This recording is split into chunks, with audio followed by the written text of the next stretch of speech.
അയ്യോ എല്ലാ നാരായണന്മാർക്ക് വിശ്വഗുരു ഗീത പാഠത്തിലേക്ക് സ്വാഗതം. നമ്മൾ വിശ്വഗുരു ഗീതയുടെ 18ാമത്തെ പാഠമാണ് നമ്മൾ പഠിക്കാൻ പോകുന്നത്.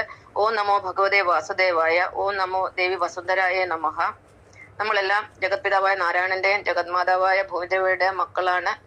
നമ്മളെല്ലാം ആത്മസഹോദരി സഹോദരന്മാരാണ്.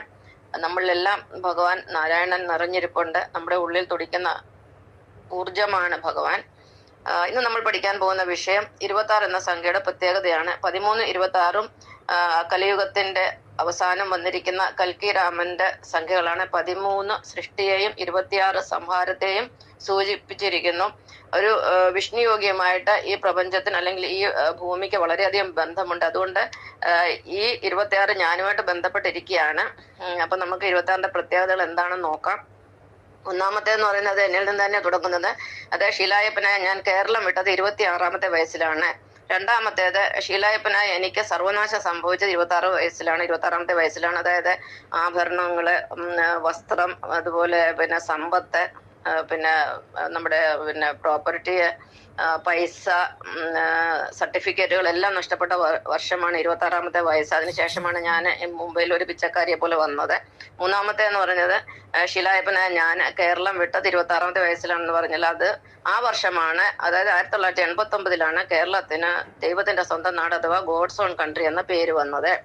ഇനി നാലാമത്തേത് എന്ന് പറയുന്നത് കരാക്കോട്ടെ അഗ്നിപർവ്വതം പൊട്ടിയത് 1883 ഓഗസ്റ്റ് 26-നാണ്. ഈ പർവ്വത സ്ഥിതി ചെയ്യുന്നത് ഇന്തോനേഷ്യയിലാണ്. അഞ്ചാമത്തേത് ഗുജറാത്തിലെ ഭൂകമ്പം നടന്നത് 2001 ജനുവരി 26-നാണ്. ആറാമത്തേത് ഇറാനിൽ ഭൂകമ്പം ഉണ്ടായത് 2003 ഡിസംബർ 26-നാണ്. നാലാമത്തേത് ഇന്ത്യൻ ഓഷ്യനിൽ അല്ലെങ്കിൽ ഇന്ത്യൻ മഹാസമുദ്രത്തില് സുനാമി ഉണ്ടായത് 2004 ഡിസംബർ 26-നാണ്.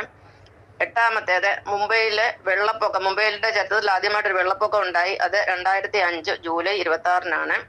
ഒൻപതാമത്തേത് ഗോഹട്ടിയില് സ്ഫോടനം നടന്നത് 2007 മെയ് 26-നാണ്. പത്താമത്തേത് മുംബൈയിലെ ഭീകരാക്രമണം നടന്നത് 2008 നവംബർ 26-നാണ്. 11ാമത്തേത് ഹിന്ദുക്കുഷ് മലനിരകളിൽ ഭൂകമ്പം ഉണ്ടായത് 2015 ഒക്ടോബർ 26-നാണ്. ഇത് പാകിസ്ഥാനിലും അഫ്ഗാനിസ്ഥാനിലും ഒരുപാട് നാശനഷ്ടങ്ങൾ ഉണ്ടാക്കി. 12ാമത്തെ നേപ്പാളിൽ ഭൂകമ്പം ഉണ്ടായത് 2015 ഏപ്രിൽ 26-നാണ്. 13ാമത്തേത് ഈ അടുത്ത കാലത്തെ പഹൽഗാമിൽ ഭീകരാക്രമണം നടന്നപ്പോൾ മരിച്ചത് 26 പേരാണ്. അങ്ങനെ ഈ 26ന്റെ ഒരു നാശത്തിന്റെ എന്താ പറയുന്ന സംഖ്യ, 26 നമുക്ക് നാശത്തിന്റെ അല്ല സർവനാശത്തിന്റെ സംഖ്യ എന്ന് പറയാം. അപ്പൊ ഇനിയും വരുന്ന 2026 എല്ലാവരും സൂക്ഷിക്കുക. ഒരുപാട് നാശനഷ്ടങ്ങൾ ഉണ്ടാവും, യുദ്ധം വരും, 3ാം ലോകമഹായുദ്ധം ഉണ്ടാവും, എല്ലാം കൊണ്ടും പ്രശ്നമാണ്. 2026 യാതൊരു സംശയവുമില്ല. അപ്പൊ ഇതാണ് 26ന്റെ പ്രത്യേകതകൾ. നന്ദി, നമസ്കാരം.